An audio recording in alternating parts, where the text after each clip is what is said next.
for me, I'll say that I actually have mastered the art of de-escalation. And I don't mean de-escalation as far as unarming someone. I'm literally talking about diffusing a situation before it gets to the point to where it becomes violent. And I learned it by accident, to be honest with each and every one of you. And I'm gonna share a little story with you all about how it happened.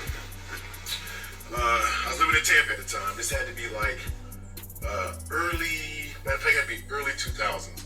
I was at a nightclub on just south of Hillsborough on 40th Ave. When I say that, most people that live in Tampa would already know what club I'm talking about. Back in the day, it was called Apollo South, and I do not know what it's called now. Even further back, it was called St. Louis. But anyway, I was at this club. It's called Apollo South at that time. And it was me and a couple of my partners. We was in the vehicle together, and we was driving around to actually park the vehicle. And it was this guy that was pulling up with a car full of dudes as well. And when I pulled around, I like to back into my parking spots. I don't like to pull in. For me, especially at a nightclub, this back when I was, still going to clubs and stuff. I like to back in, so if some stuff go down, I can just wank on out of there, get on up out of there. So anyway, so I pulled past the parking spot and get ready to back in, and the guy had came up like he was about to get the parking spot. So what I did was I sat there for a moment, and as I'm sitting there, I'm looking at him in the car, in my rearview mirror, and the side mirror, him and the guys in the car with him, they talking smack. They're getting themselves riled up or whatever, going on and on and on and on. And so I was like, oh shit, it's gonna be an incident over this damn parking spot.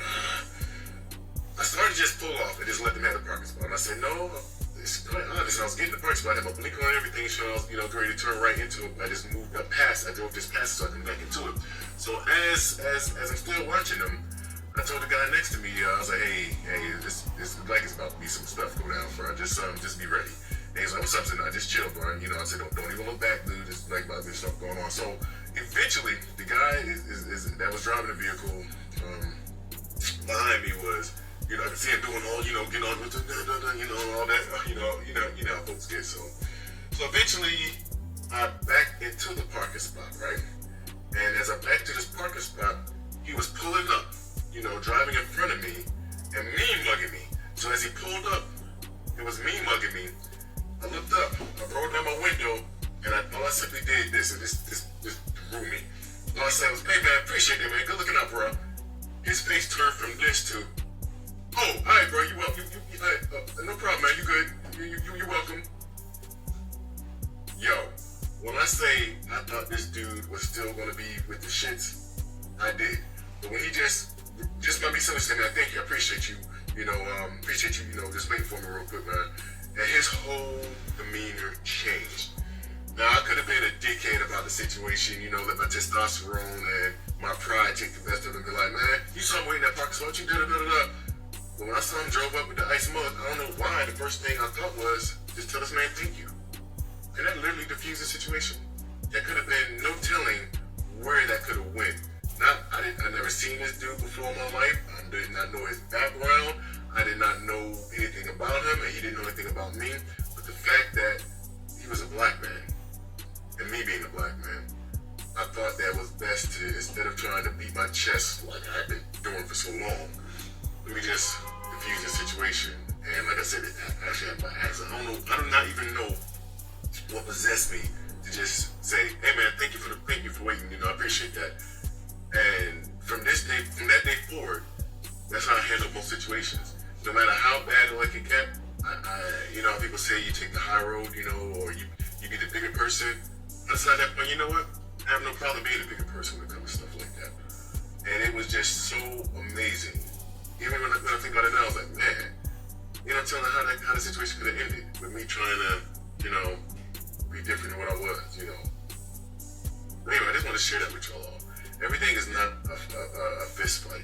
Everything is not guns coming out blazing. Everything is not about, okay, I gotta show that I ain't no punk, I ain't no, I ain't no pussy, anybody can get over me, or should I say like my man let me say, I ain't no pussy, what I'm saying?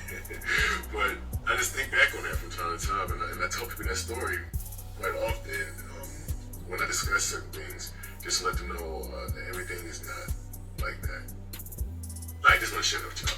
Enjoy your Friday, and if you have a story on how you defuse the situation before we got out of hand, definitely share it. It's time for another episode of the Black Powder Podcast. The primer is hidden, the powder is lit. It's time to get on target.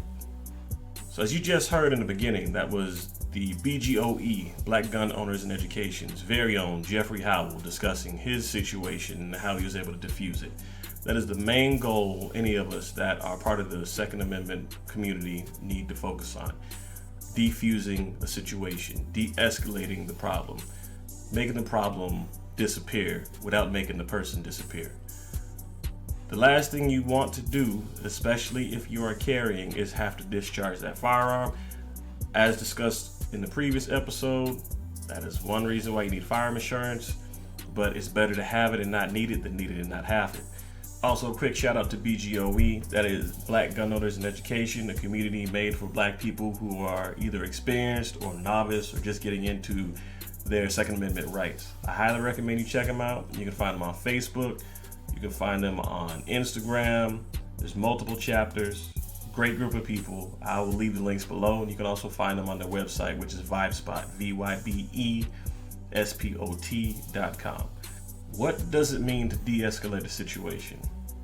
De-escalation is basically what we all need outside of the gun community, but we'll just keep it where it needs to be at right now. Take yourself out of the situation by calming the catalyst down. The best way to de-escalate a situation, in my opinion, is to just not involve yourself in it at all. It's basically the gray man theory, where you don't make yourself known, you don't make yourself seen, you don't make yourself heard. You basically are an enigma, if you will, or just a figment of somebody's imagination. Or basically you are that person that is kind of a wallflower. A good example of that is when I went to Kroger. This story. There was some outbreak that happened where this lady went into the entrance. They tried to claim she was stealing stuff. She started tearing apart displays and throwing items and making a fuss. Everybody else is freaking out, trying to get their whole World Star hip hop on. Meanwhile, I was checking out and I calmly called the police. It made sense to me because, number one, I'm trying to get out the store. Number two, while all this is going on, you don't know how bad the situation is going to get. You don't know if she's got a gun. You don't know if she has a mental illness. Now that I think about it, she actually did pick up one of the display signs and she was walking around with it like it was a weapon. So in order to prevent more injuries, if there were any, why not call the people that can take care of them? Simple logic to me. But nonetheless, everybody else is freaking out, running to the front of the store, trying to figure out what's going on. I continued to check out, and while I was checking out, I called the police and let them know exactly what was going on. Police showed up, took care of the woman, and it turned into a he said, she said situation. Because one guy was trying to justify her for being right, which completely absolved her of accountability, and another dude that was there went against that guy and said, yo, you need to shut up, that's not exactly what happened. And then both of them started going back and forth. There were multiple situations that continued to escalate. Meanwhile, I just got my basket of stuff, went to the car, took my food out, and my girlfriend and I ate some good stuff. Was I involved in that? No. I was the person that was in the background. I'm pretty sure that the store managers called the police as well, but I wasn't quite sure because when I got the dispatcher on the phone, they seemed like they weren't too aware of the situation. So if that was the case, the owners probably, or the manager probably didn't call the police at all, or 911, whatever. They probably didn't call anybody. So long story short, to de-escalate that problem, I was the one that had to take responsibility in order to make sure that there were no further incidents that could happen. No one really has to know that you're there. You can just go in, get what you need, and get out. I could have easily done that. I could have just purchased what I needed, probably walked by the woman with the sign that was like 2 for 1 off, and then kept it pushing. But again, my surroundings, other people were at risk. Easiest thing for me to do was to call the police. Now, I just gotten off of work and I wasn't carrying, so I definitely couldn't risk putting myself out there. Not saying that the first action I will do is whip out my gun and then, everybody get down on the floor. Because now, knowing my situation and knowing the neighborhood that I'm in, when the police come, they're not looking for the crazy woman with the sign that says 2 for 1. They're looking for the man with the gun. That's what it boils down to. That's how society thinks. There's no difference between a hero and a villain. If you have a firearm, you are the cause of a problem. But again, no one has to know you're around. If you happen to end up in a one-on-one situation, there are ways to handle that. Whether it's you facing a person or you entering a situation where you're facing a person. Honestly, I hope if you open carry, you have a retention holster or you have a secure holster. It keeps your firearm from being stolen, as well as keeping it from being used on you if you happen to get into a fight that's unavoidable. But this is 2021. Fights are pretty much a thing in the past. I'm not saying that they don't happen, but what I'm alluding to is the fact that when somebody does get into a fight, it never really ends with one person walking away unless both people are unarmed. Normally, if you whoop somebody's ass, they're going to the trunk of their car or they're pulling out their firearm, which I don't know why this is a thing. It used to be both of you could beat each other bloody, then all of a sudden both of you are getting up, shaking each other's hand, trying to actually hash out the situation that caused the fight in the first place, and then you've got a new network of friends. But that doesn't happen anymore. It's better just to make sure that you don't get into a fight. Sometimes you have to stand down. Sometimes you have to take the higher road by taking the path less chosen. In my case, if somebody wants to fight me, I'm not going out of my way to do it. I'll apologize. I'll do whatever I can to take myself out of that situation. If somebody wants to think that they're Billy Badass and they're the king of block or whatever, Shogun of Harlem, if you will, that's on them. But I'm not playing a part in this movie. I've got a life to continue to live, and in order to do so, I will continue to move forward as necessary. Even if that means I have to apologize to somebody, I have to go down a separate aisle in the grocery store, I have to hop into the slow lane on the highway, whatever I have to do. Because I know my limits. As a man, I'm not trying to have my triggers activated, my switches flipped, my buttons pushed, whatever you want to call it. I'm trying to get through my life and maintain what I can to provide for my family. That being said, I know providing for my family doesn't mean that if I whoop this dude's ass, then that will gain me some extra money or something. This isn't an MMA fight. This isn't a territorial fight. This isn't me trying to measure what I got against what the other guys got or the other woman's got.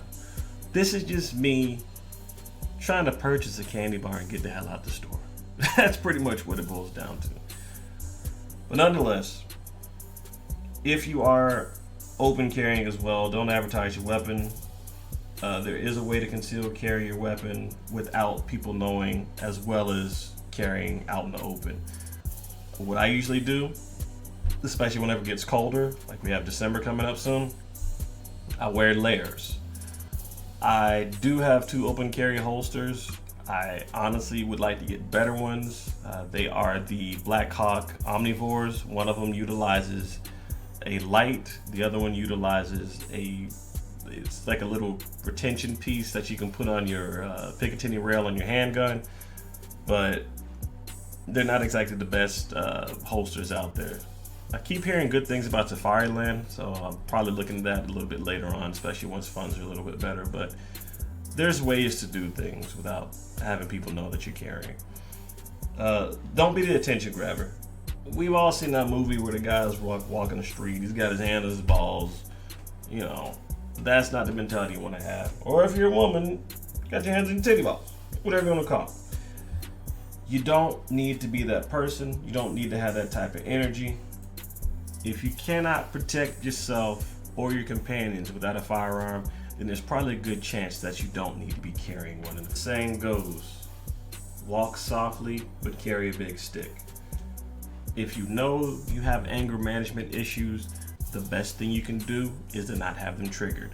Walk away from any situation, don't respond to anything. Just because somebody is talking to you does not necessarily mean you need to talk to them.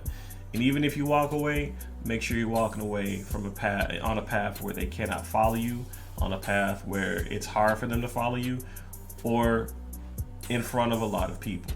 Now, granted, yeah, okay, your ego is going to be tested. You may have people talk about you or whatever, but who cares? At the end of the day, the only person's opinion that matters is yours. Just like the only person's life that matters is yours, not theirs. If they want to throw it away on some stupid shit, fine, whatever. That's on them. You, however, have more important things to do. And in order to do those important things, you have to still be alive. But I think I've given enough examples for now. If anything, I hope this has helped you figure out how you need to carry around your firearm and how you need to utilize your attitude and your mentality whenever it comes to controlling yourself, so you do not have to utilize it. De-escalate the situation in order to keep it from progressing to something that cannot be taken back. Shout out to all the supporters. This has been the Black Panther Podcast. You can find their links below. Mag dope.